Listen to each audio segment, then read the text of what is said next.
नाड़ी नहीं देखी, पत्नी की नहीं देखी और बता दिया, जो आपकी मशीनें काला मुंह करके भी नहीं बता सकती।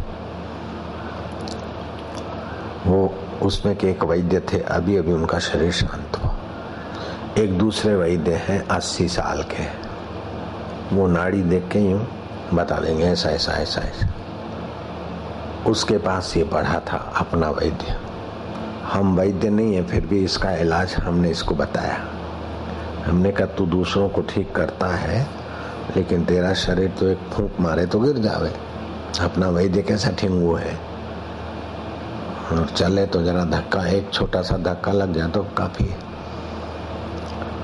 तो बोले मेरे को पचता ही नहीं। मैं क्या तो पाचन बढ़ाने का, तुम खाओ, वैद्य हो जानते हो। बोले सब करके देखा,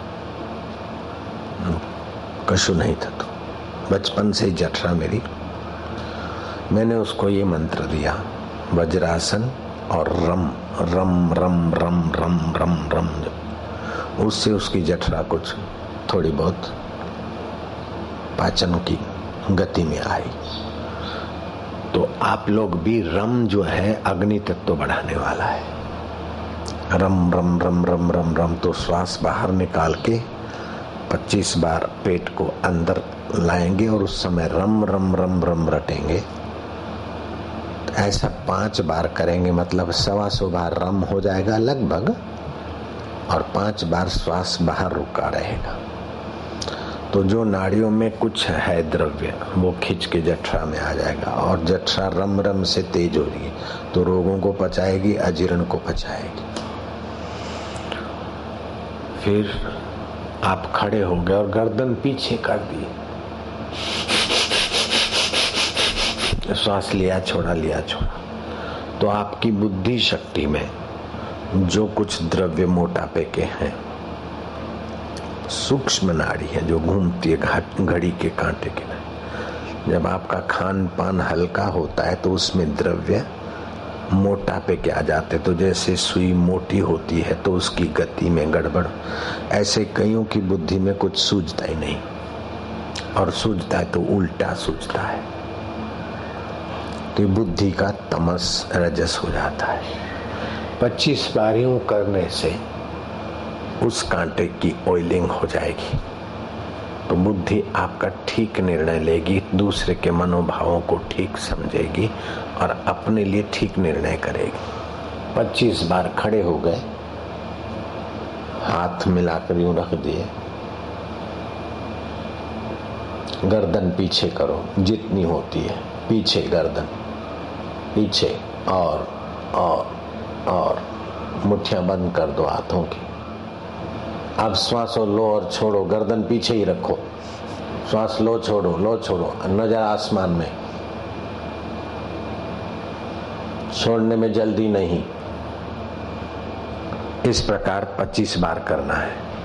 अब गर्दन आगे एकदम झुका दो, जितनी झुकती है, कमर सीधी, 25 बार आगे गर्दन रख के श्वास लो छोड़ो जल्दी जल्दी।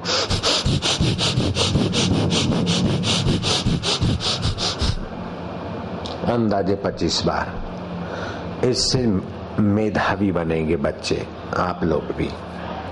पीछे करने से बुद्धि शुद्ध होगी, बुद्धि विकसित होगी। आगे गर्दन करने से स्मृति बढ़ेगी, और जो वो रस बनेगा वो आपको मेधावी बनाएगा। जो आचार्यों ने परंपरा चली, या लाखों लोग जिनसे लाभान्वित हुए और उनकी बात मानते हैं या उनका ग्रंथ सिर आंखों पे रखते हैं, तो उसके पीछे ये काम करता है, मेधावी बना। सर्वांगासन करने से भी वाणी मधुर होती है, मेधावी बनने में मदद मिलती है। बुढ़ापे में थायराइड वो होने की संभावना आती है, साइटिका, तो रक्त के संचार में कमी, अथवा जो अति मैथुन करते हैं, अति जागरण करते हैं, अथवा अनियमितता है, तो उनको साइटिका हो जाती है। तो साइटिका निवृत्त करने के लिए पैरों को के तल्ले में सरसों रगड़ दे, और पैरों के तलों से ताली बजाए और सोते सोते प्राणायाम करें। साइटिका में कुछ समय लगेगा लेकिन आराम हो जाता है। ऐसे ही थायराइड भी हो जाती है, हाइपोथायराइड, फलानी थायराइड, तो उसकी गोली खाते लोग। अब मेरे को भी हो गई थी और हम भी गोली लेते थे डॉक्टरों के कहने से। तो धीरे धीरे गोली फिर 75 की, फिर समय पाकर 100 की, 125 की, हैवी डोज होते जाते और वो आदमी फिर साइड इफेक्ट के लिए उसको तैयार रहना पड़ता है। तो ये जो बीमारियां आई फालसी में ले रहा, उसमें मेरे को दूसरा सौगात बहुत मिली। थायराइड मिल गया, साइटिका मिल गया, अति जागरण, अति परिश्रम आदि से अनियमितता, ये तो है ही है।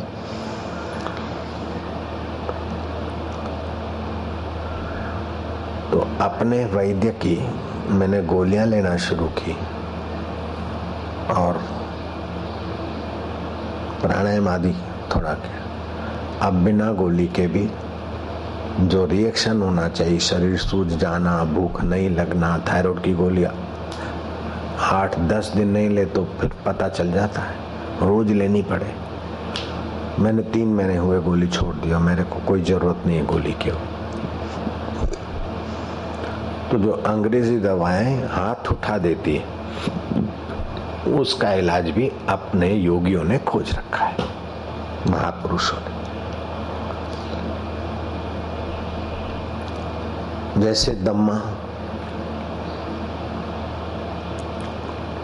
ऑक्सीजन का वो विशेष सिलेंडर लेकर घूमो, लाख 2-2 लाख रुपया खर्चा करो, दम्मे का अंत नहीं होता। पीपल के पत्ते सुखा दिए छाया में, कूट के पीपल के पत्ते पाउडर कर लिया, कपड़ छान कर लिया, 5-6 ग्राम सुबह, 5-6 ग्राम शाम को, 1 महीने के अंदर दम्मा सदा के लिए चला जाएगा। बुधाई छज्जा माइक। पीपल के पत्ते तो बहुत मिलते हैं, हो सके तो ऐसे बीन लें। पीपल, हरा पीपल जाता तोड़ फोड़ करना अपराध माना जाता है। गिरे हुए मिले तो ठीक है, नहीं तो फिर माफी मांग के थोड़े पत्ते पत्ते तोड़े, फिर पीपल को दूध और पानी वानी चढ़ा दे। सात्विक वृक्ष होता है, 24 घंटा उसकी हवा हितकारी होती। कमजोर मन का अथवा बुद्धू दिल का व्यक्ति, बच्चा अगर पीपल को रोज स्पर्श करे और वहां प्राणायाम करे, बोंदू भी होशियार होने लगे। ये जो नीलगिरी के पेड़ चारों तरफ बो दिए हैं सरकार ने या और लोगों के कहने से, उससे तो टीबी होती है। भोपाल में एक फैक्ट्री है, 5 साल के अंदर ही उसमें काम करने वाले सभी मुलाजिमों को टीबी होती। और फिर उन्होंने केस किया और सरकार ने, कोर्ट ने मान्य किया कि तुम्हारे कारखाने का ये नीलगिरी से जो कुछ तेल वेल निकालते और विदेशी लोगों को नीलगिरी का तेल चाहिए, सलाह दे दी नीलगिरी बो, तुम्हारी दर आर्थिक स्थिति अच्छी हो जाएगी। आर्थिक स्थिति तो अच्छी क्या हो, हमारी शारीरिक स्थिति भी नाश कर दी नीलगिरी ने। नीलगिरी के थड़ में किसी जीव जंतु का, आप कीड़ी का, मकोड़े का या और चूहे छछूंदर का घर नहीं देखोगे, इतनी खतरनाक हवा उसकी है। नीलगिरी के पेड़ पर किसी का घोंसला नहीं देखोगे और पेड़ों पे पक्षियों को बैठा नहीं देखोगे, उतनी हानिकारक हवा है। लेकिन वही हवा हम मनुष्यों के लिए पैदा कर रहे हैं। सरकार